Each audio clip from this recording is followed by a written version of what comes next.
डालते हैं आज की बड़ी खबर पर। मध्य प्रदेश का सबसे बड़ा फ्लाईओवर ब्रिज जिसका कुछ दिनों पहले केंद्रीय मंत्री नितिन गडकरी और सीएम मोहन यादव ने उद्घाटन किया था।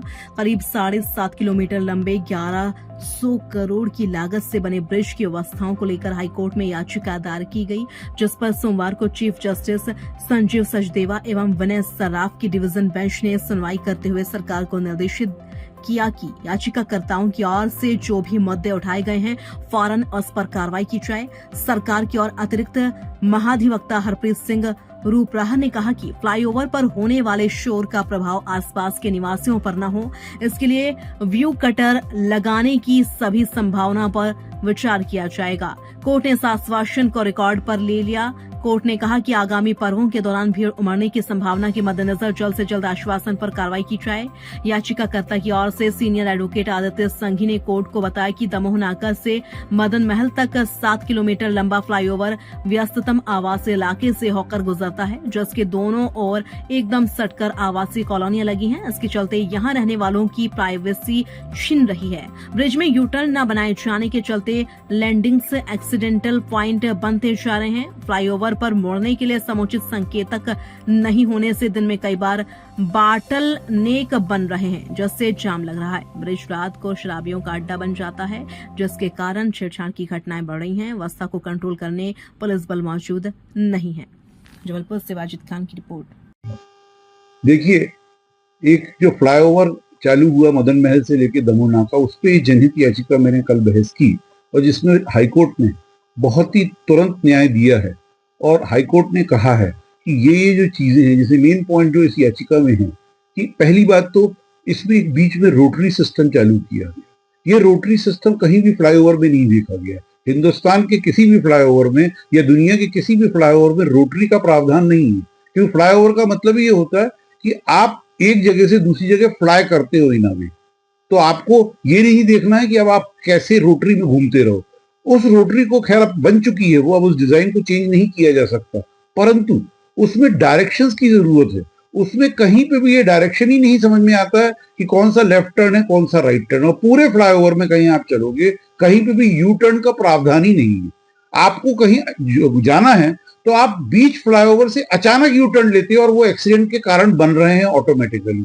इसी प्रकार जहां तक एग्जिट का सवाल है, लैंडिंग का, लैंडिंग जैसे एक उदाहरण के रूप में, वैसे तो सारी ही लैंडिंग में खूब बदमाशियां हुई हैं, बट जो मेन लैंडिंग का एग्जांपल मैंने दिया वो राइट टाउन की लैंडिंग है कि वहां जमुना प्रसाद जी अग्रवाल जी के नाम से एक चौराहा भी बना दिया गया। मतलब आप जैसे ही लैंड करते हो उस स्पीड से गाड़ी जब आती है कि ऊपर से नीचे आ रही है फोर व्हीलर, वो अचानक उसको एक चौराहा दिखता है और वहां कोई यू टर्न का भी प्रावधान नहीं है, ना वहां कोई पुलिस कांस्टेबल खड़ा होता है। तो इस तरह से ये देखा गया है कि फ्लाईओवर में जब लैंडिंग से एग्जिट हो रही है या एग्जिट से जब आदमी एंटर कर रहा है तो दोनों तरफ से उल्टी गाड़ियां आ रही हैं और वहां पे एक्सीडेंट्स का पूरे चांसेस हैं। और इसी प्रकार आप ईव टीजिंग के मामले देखिए, या जैसे वहां पे एक रानीताल में बहुत पुराना हनुमान जी का मंदिर है, बड़ा स्थापित मंदिर है। मैं भी शायद हर त्योहार के टाइम पे हर शनिवार को हनुमान जी के दर्शन करने वहां बचपन से जाता हूं। उस हनुमान मंदिर पे आप शराब की बोतलें फेंकते हो, ऊपर से आप कचरा डाल रहे हो और कुछ लोग तो इवन पीक भी कर रहे हैं, थूक भी रहे हैं। तो ये कैसा है कि आप अपने मंदिर जिसमें आपकी आस्था है उस भगवान का भी आप इस तरह निरादर होते हुए देख रहे हो। तो इसमें हाईकोर्ट ने डायरेक्शन दिया है कि क्योंकि दशहरा फेस्टिवल आने वाला है और मैंने अपने बहस के दौरान ये बोला था कि मैसूर दशहरा, उसके बाद कलकत्ता का दशहरा, उसके बाद ही हिंदुस्तान में दुनिया में तीसरे नंबर पे आता है जबलपुर का दशहरा, जिसमें पूरी पूरी रात 2-2 लाख आदमी घूमता है शहर में।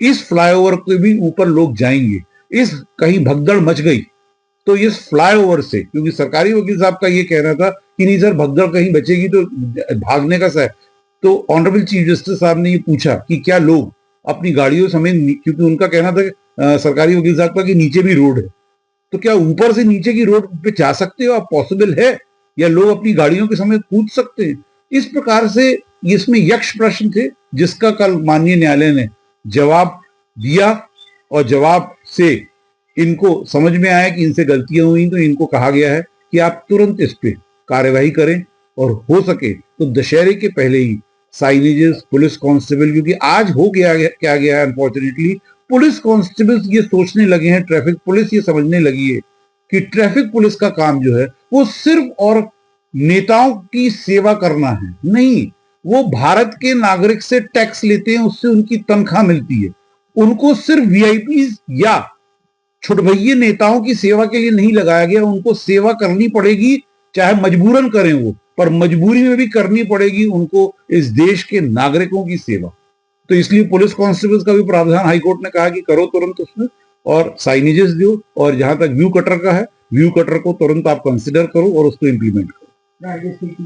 प्राइवेसी इसलिए मैंने वो पॉइंट उठाया कि ये जो है ये बिल्कुल घनी बस्ती से जाता है, दोनों तरफ मकान है जिसमें महिलाएं भी रहती हैं, तो ऐसा देखा गया है कि वहां कैमरे इतने पावरफुल आजकल हो गए मोबाइल के भी कि प्राइवेसी उनकी खत्म हो रही है, जिससे कई खिड़कियों पे देखा जाता है कि वो खुद होके हरी शीट्स लगा रहे हैं।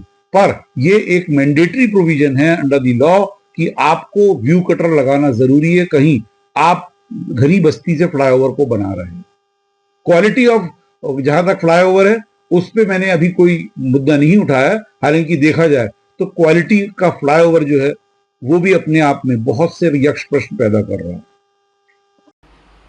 फिलहाल के लिए इस खबर में इतना ही। देश और दुनिया से जुड़ी हर खबर देखने के लिए हमारे चैनल Z24 टीवी न्यूज को लाइक करें, सब्सक्राइब करें और हाँ, वीडियोस को शेयर करना ना भूलें। नमस्कार।